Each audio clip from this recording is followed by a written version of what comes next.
Analyzing a signalized intersection in SIDRA is very straightforward.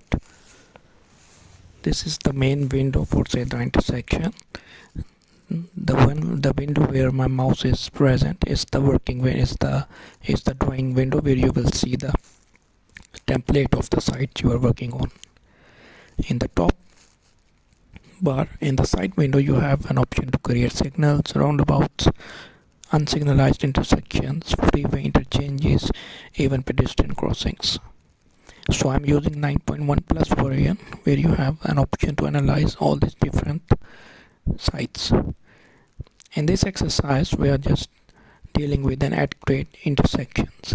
So I'll go to signals, add create intersection. You can also analyze interchanges in this SIDRA 9.1 plus. So I'm going to select add create intersection. As soon as I click it, it will show me site 1. If I want to see the design for this or a template for this, I'm going to right click on site 1 and click site layout.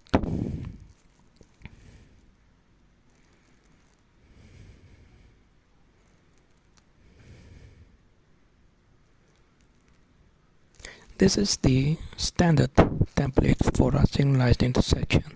Obviously you are going to change the number of lanes, the pocket lanes based on the information that you have later on.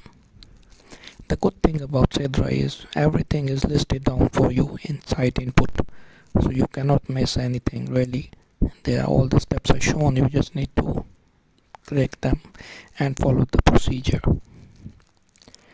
So the first thing is we go to inside input on the left side. You can go to click the first option, intersection.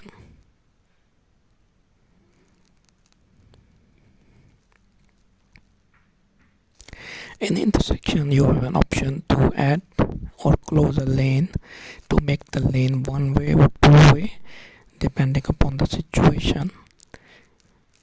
You can open and close the lane, change if your intersection is skewed, not straight. You can also allow the skewed movement here.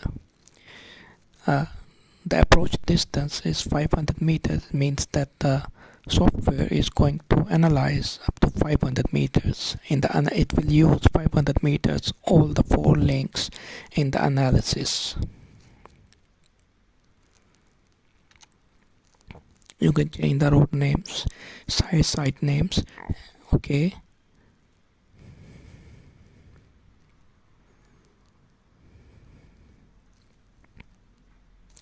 You can allow specific direction as well.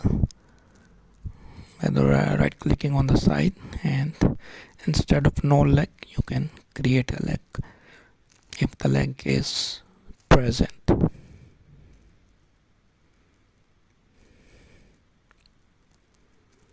In our case the intersection is straightforward, so I'm going to click apply, click OK. Go to second option, movement definition. Movement definition allows you to add user groups. You can create a user group of your choice. You can add cycles, light trucks, trams if they are buses, if the buses are using your intersection. If you have the classification, you can add and delete user groups from this movement definition window. In our case, we only have light and heavy. 98% light, 2% heavy. So I'm going to stick with the default light and heavy. If I go to approach movement, I have an option to allow or disallow a specific movement from the intersection. For example, I can allow a U-turn from this approach, or I can delete a U-turn from this approach. So it's up to you. In our intersection, the U-turns are not allowed, so I'm not going to select the U-turn here for any of the approach, because the U-turns are not allowed in my case. But in your case, if the U-turns are present, you're going to select them and make sure the U-turn is selected. Click apply, click OK. Now go to lane geometry, a very important tab in SIDRA. Now this tab allows you to change the lane geometry. You can make this lane from the short lane to convert it to a full lane, which is the situation in my intersection. It's not a short lane, it's a full lane. So I'm going to change it to a full lane. You also have an option to change the lane width, grade, add, delete an approach lane or an exit lane from this window. So as you can see that this is right now, this left turn from the south is currently a short lane, which is not the case for my intersection. My intersection is, this is a full lane. I'm going to change this to a full length lane, and I'm going to do this for all the 4 approaches. And this median, by the way, is not, it's not like this. It is 2 by 2, and it's like this. It's 2 by 2. So make sure you are modeling the exact intersection geometry. Make sure the number of approach lanes and the exit lanes are correct.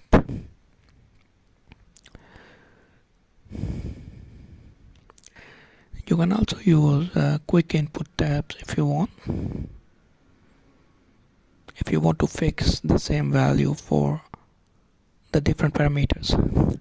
So I'm repeating the same thing, and I'm changing these short lanes to full lanes for all the 4 approaches.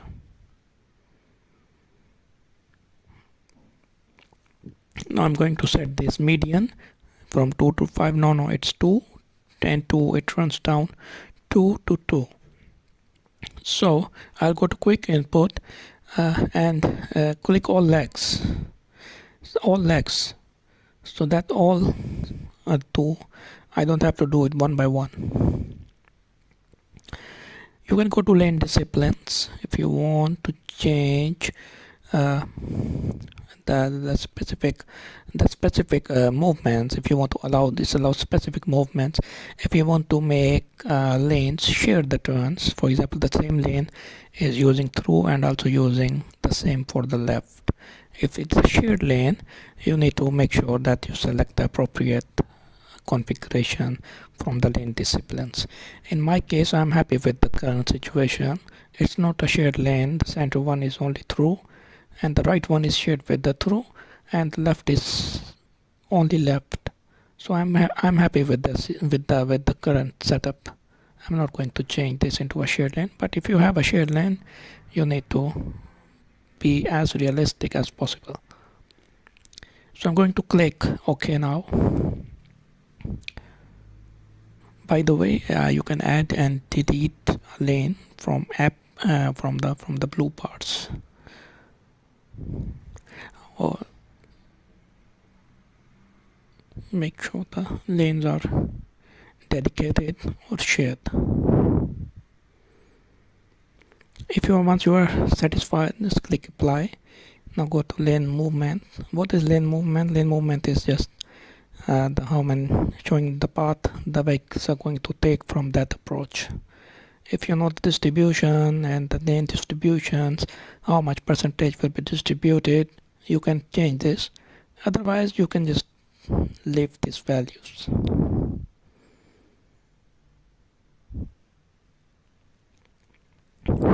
If you want to change, you can change the percentages 50-50, 70-30. If you have this information,